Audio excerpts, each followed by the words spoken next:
This video is powered by the pros at Pascal Air Plumbing and Electric. Arkansas owned, Arkansas operated. GoPascal.com. Back on halftime as we head to the McLarty Daniel hotline and time to talk with Grant Hall. Always appreciate his time on Wednesdays. Grant, good morning. What's going on today? Well, more dog days of summer. I've been enjoying watching Arkansas's women's basketball team. I say have been. Yesterday was the first day they're going to practice 10 times, getting ready for this trip to Croatia and Greece, and they're really looking forward to it. And there's some interesting things over there. Poffenbarger's down about 15 pounds. Jersey Wolfenbarger, as Mike Neighbor said, is growing into her body, and it's interesting to see these players year to year. I don't know if you've seen them, Phil, or obviously you know a lot about the women's basketball team. Now, you're not going to get to go over there, right? Nah, they don't take announcers over for European tours, unfortunately.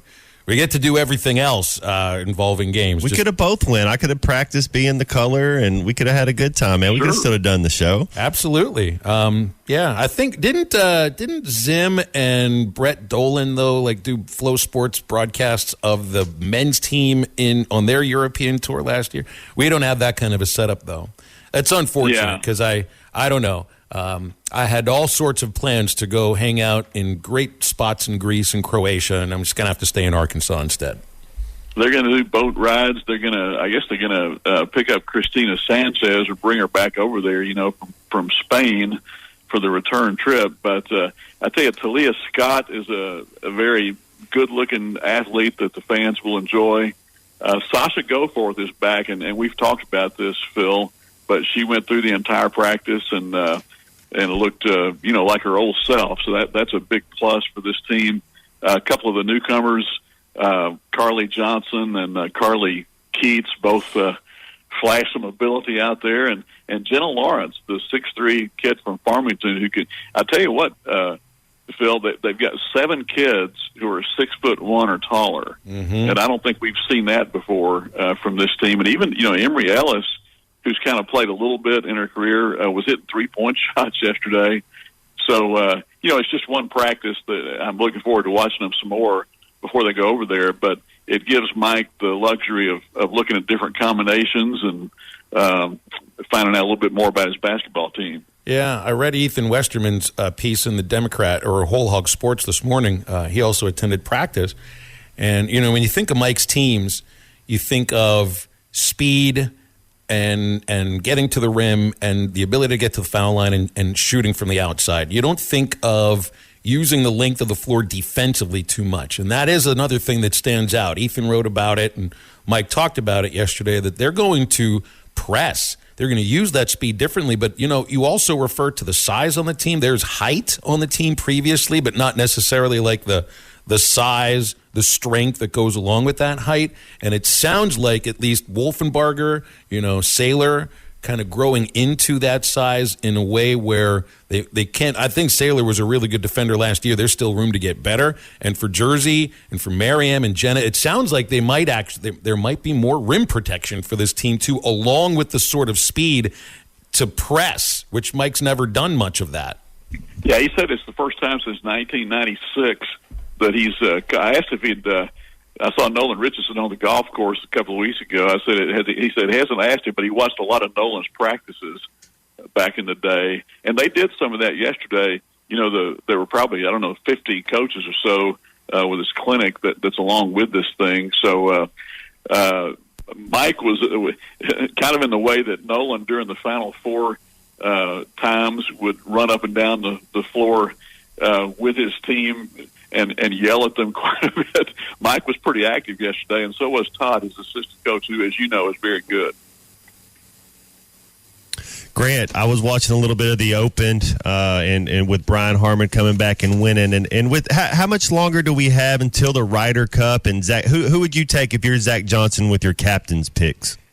I just read a thing today, Matt, that the consensus was Spieth, Thomas, Morikawa, Fowler, Young, and I'm forgetting someone, but Harmon is now an automatic, or at least for the moment. I think he's in third place, so he's going to get a pick, and that's good because over there where they're playing, a lot of times the Europeans tailor the courses for short game and pitching and putting, and he's really good at that, as you saw.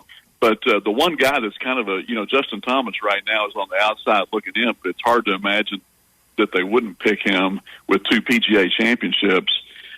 Keegan Bradley seems to be a guy that they don't think is going to get picked, but there are 4 more weeks of play, and guys could go in or out. Finau is another guy that right now they don't think would make it.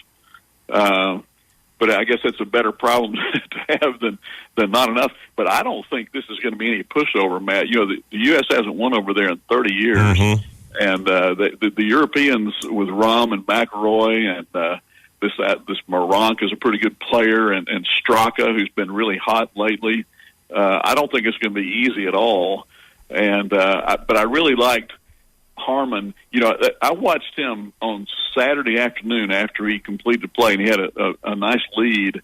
And he went out there and hit about 15 drivers and 3 woods. I mean, was just striping all of them, And the fact that he went back out and played late in the evening and practiced some more. When I saw those shots, that they had the tracers and everything going, I thought, man, this guy's going to win this thing, and he did pretty handily. Oh man, he ran away and hid. Yeah, it was fun to watch. And where is the rider this year? It's in Italy, and it's in a course that has been a little bit maligned by people who I finally saw it the other day for the first time, just some footage of it. But it's I don't know that it'll be accused of being a great course, but I'm sure it's one that they figure will help the Europeans. Well, I wonder about that, Matt. You talk about how difficult it is to win on the road, and you just mentioned, Grant, it was 30 years since the U.S. won a Ryder Cup in Europe, right? I mean, there are home because I use the word course, home course advantages. Are they sort of built into this? Is the crowd part of the reason why? Is it the travel? What's the reason? It might be some of the crowd, but I do think it means a little more to the Europeans, like the team and the togetherness a little bit, and where the Americans were kind of individual acts there for a while. Yeah, and I think with Liv, that's going to be kind of an X factor this time, because you're going to have, like, Sergio Garcia is not going to be on the team for the first time in forever, and some guys at Westwood, some real linchpins of their team, won't be there.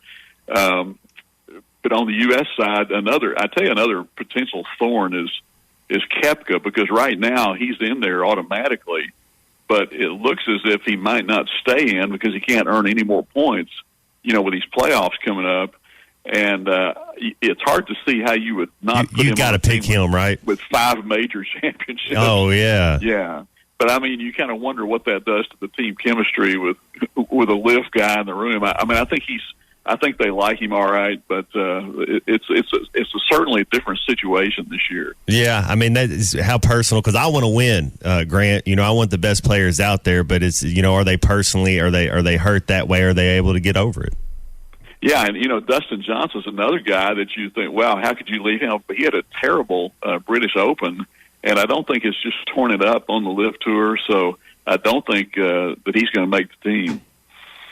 Last thing, Grant, we've kind of zeroed in on a couple of road games for Razorback football as kind of winning your home games. You got to go 7-0 in Arkansas this year. But a win at Gainesville, something this program has never done, coupled with a win at Baton Rouge, if you can pull it off. Oxford seems to be the most likely opportunity for that. Maybe A&M. I believe Alabama happens when it does happen. Where do you think, and I think Gainesville certainly is, but out of the other 4, and it's that 4-game gauntlet, that takes Arkansas from the 3rd week of the season right up to the Mississippi State home game. What of those 4 do you see as the most winnable? Would you say LSU, A&M, Ole Miss, and I'll even throw Alabama in there just because it's part of that stretch? Yeah, that's the tough one, Phil. I mean, I heard someone say yesterday they thought Arkansas could maybe win the last 5 games, but if you have lost 3 of 4 or all 4 of those games you mentioned, then it's going to be a lot harder to have that rally at the end. especially if you're really not, if you're out of the running for division titles, stuff like that. So I think maybe Ole Miss. I mean, if you're probably people would say, why not Texas A&M? Because they finished last year in the division. And, you're reading all this stuff and hearing all this stuff at the SEC media days about Fisher and Petrino not meshing already and so forth. But that's just for some reason been a tough game for Arkansas.